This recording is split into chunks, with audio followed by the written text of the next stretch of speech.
এই মাত্র কয়েকদিন আগে এলন মাস্ক কিন্তু একটা বোমা ফাটায় বলা যায় টুইটারে বা এক্সে। অ্যাবস্টেন ফাইলের লিস্টে নাকি ডোনাল্ড ট্রাম্পের নাম ছিল, এটা তিনি বলেন। আর তার এই পোস্টটা কিন্তু এসেছিল জাস্ট 2 দিন আগেও ট্রাম্পের হাত ধরে পাশ হওয়া $45 বিলিয়ন একটা বিলের এগেইনস্টে মাস্কের পোস্টের পরে। সাথে সাথেই কিন্তু দ্য প্যারাডাইস অফ ডেমোক্রেসিতে ডোনাল্ড ট্রাম্প টেসলার প্রোডাকশন বন্ধ করে দেয়। কিন্তু কয়েকদিন ধরে মারামারির পর এখন আবার মনে হচ্ছে তাদের প্রেম ব্যাক করা শুরু করেছে, কিন্তু একই সময়ে মিডল ইস্ট আবার উত্তাল হয়ে আছে।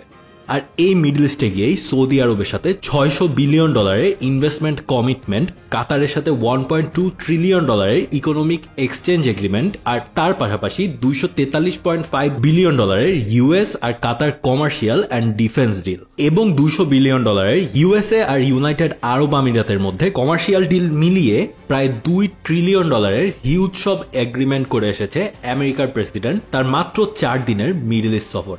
মনে করিয়ে দেই, এই ট্রাম্পই কিন্তু ক্ষমতায় এসে ট্যারিফের বন্যায় পুরো দুনিয়াকে ভাসিয়ে দিয়েছিল।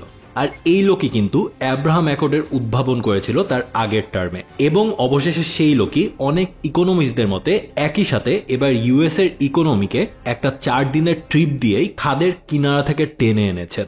আর জাস্ট ইকোনমিক ব্যাপার না, একই সাথে কিন্তু তিনি মিডল ইস্টের পুরা গেমটাই প্রায় চেঞ্জ করার একটা ফার্স্ট স্টেপ গ্রহণ করেছিলেন এই ট্রিপে। যদিও পুরো বিশ্বে এখন আরো অনেক কিছুই হচ্ছে, কিন্তু আমাদের আজকের ভিডিও এই 4 দিনের সফরে ট্রাম্প কি কি গেম খেলেছেন অ্যান্ড সেইটার ইম্প্যাক্ট এই মিডল ইস্টে কি কি হতে পারে বা এখন অব্দি কি কি হয়েছে সেগুলো নিয়ে। শুরুতেই একদম ঘটনাগুলো যেই সিনক্রোনাইজেশনে ঘটেছে সেভাবেই বলি।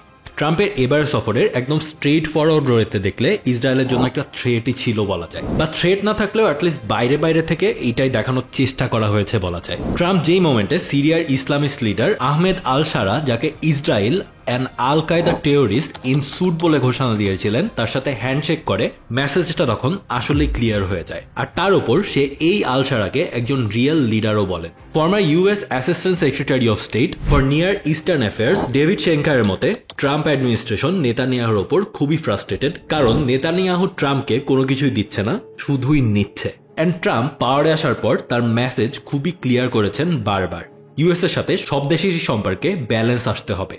অ্যান্ড এই মেসেজটা ট্রাম্প ইসরায়েলকেও খুবই শক্তভাবে দিতে চেয়েছিল। কিন্তু এর মানে কিন্তু এটা ভাবার কোনো কারণই নাই যে ট্রাম্প কিংবা আমেরিকা ইসরায়েলের দিক থেকে মুখ কোনোদিন ঘুরিয়ে নিবে। সেটার প্রমাণও আমরা পাই ট্রাম্পের এই সফর চলাকালীন সময়ে ইসরায়েল যে প্রবল হত্যাযজ্ঞ চালায় গাজায়, তা নিয়ে তার একদম চুপ করে থাকা।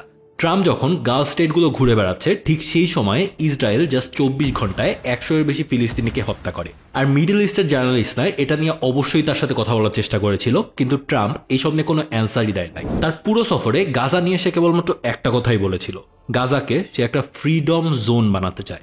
এই বছরের জানুয়ারিতে ট্রাম্প সিরিয়া আর মিশরকে বলেছিল গাজার ফিলিস্তিনিদের নিয়ে নিতে, কারণ সে গাজার দায়িত্ব নিবে আর নতুন বিল্ডিং বানাবে, একটা মডার্ন সিটিতে পরিণত করবে। আর এইবারের সফরে কাতারেও সে একই কথাই বলেছে।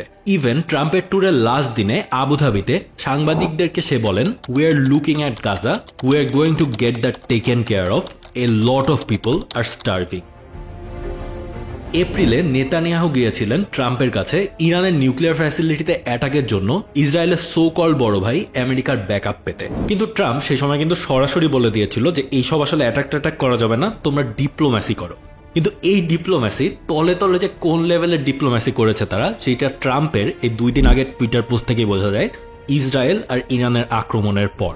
এই ট্রিপে এরপর ট্রাম্প হুতিদের সাথে ইয়েমেনের সিজ ফায়ার ডিল করে, আর অফিসিয়াল ভাবে সিরিয়ার লিডারশিপকে তারা অ্যাকসেপ্ট করে। কিন্তু একই সাথে এই মিডল ইস্ট ট্যুরে ইসরায়েলকে কিন্তু একরকম ইগনোরই করা হয়। কিন্তু এই সবকিছু যে লোক দেখানো ছিল, সেটা ট্রাম্পের সেই পোস্ট থেকে কিন্তু একেবারে ক্লিয়ার বলা যায়, কারণ ইসরায়েলের সাথে মিডল ইস্টের নর্মালাইজেশনের সব থেকে বড় প্লেয়ার হচ্ছে ট্রাম্প। আর এই কারণে এখন গাজা নিয়ে ট্রাম্পের প্ল্যান যেটাই হোক না কেন, এই মিডল ইস্ট ট্যুর দিয়ে ট্রাম্প নিজের দেশের জন্য কোটি কোটি ডলার যেমন সিকিউর করেছে, তেমনি ইরানকেও এক হাত দিয়ে নিয়েছে। কিন্তু সেখানে যাওয়ার আগে এই 4 দিনে আর কি কি মেজর ঘটনা ঘটেছে সেটা একটু দেখে নেই। সিরিয়ার ওপর থেকে বেশ কিছু স্যাংশন উঠিয়ে নেওয়া হয়েছে, আর এটার পেছনে যদিও সৌদির ক্রাউন প্রিন্স বিন সালমান আর তুর্কির এরদোগানের হাত আছে, কিন্তু this is a big step অন্য একটা কারণে।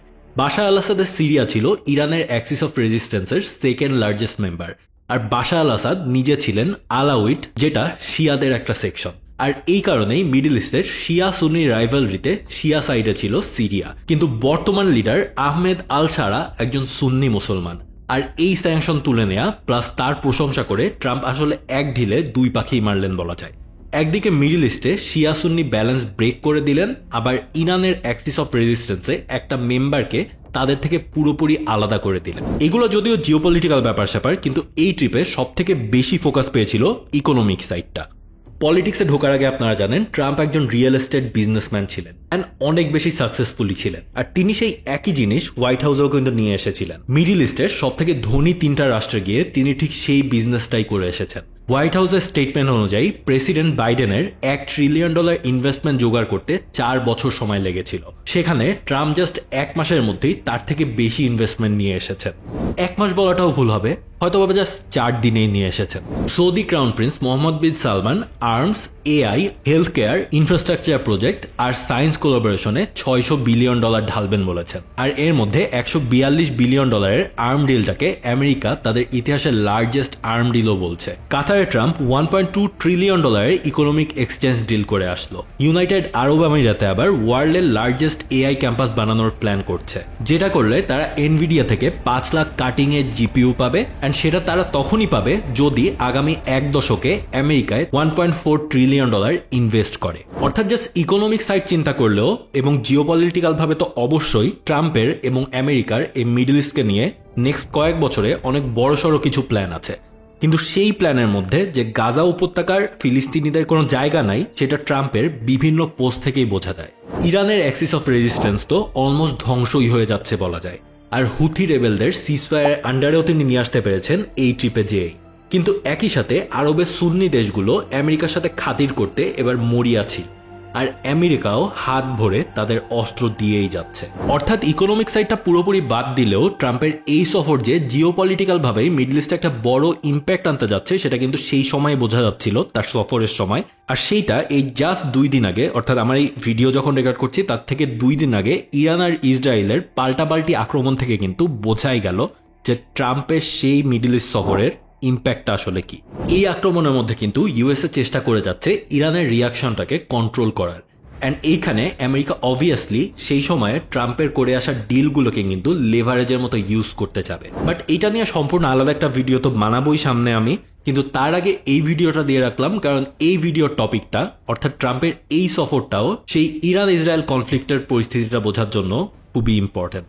তো এই ভিডিওটা এই পর্যন্তই। আমার যদিও এই ভিডিওটা দেওয়ার প্ল্যান আরও মিনিমাম 15-20 দিন আগে ছিল, যখন সফরটা হয় তার ঠিক পরপরই, বাট সেমিস্টার ফাইনাল চলে আসে অ্যান্ড পড়াশোনায় ব্যস্ত হয়ে যাই, সো এই কারণে দেওয়া হলো না। অনেক দিন পর ভিডিওটা দেওয়া হলো, বাট ওই সময় দিলে আসলে অনেক কিছুই হয়তো ভবিষ্যৎবাণী করা লাগতো যে ফিউচার কিছু একটা হতে পারে মিডল ইস্টে, বাট আসলেই যে কিছু একটা হয়ে গেছে অ্যান্ড সেইটার কারণ যে সেই সফরটাই বলা যায় কোনো না কোনোভাবে, এটা কিন্তু এখন প্রমাণিত হয়েই গেল।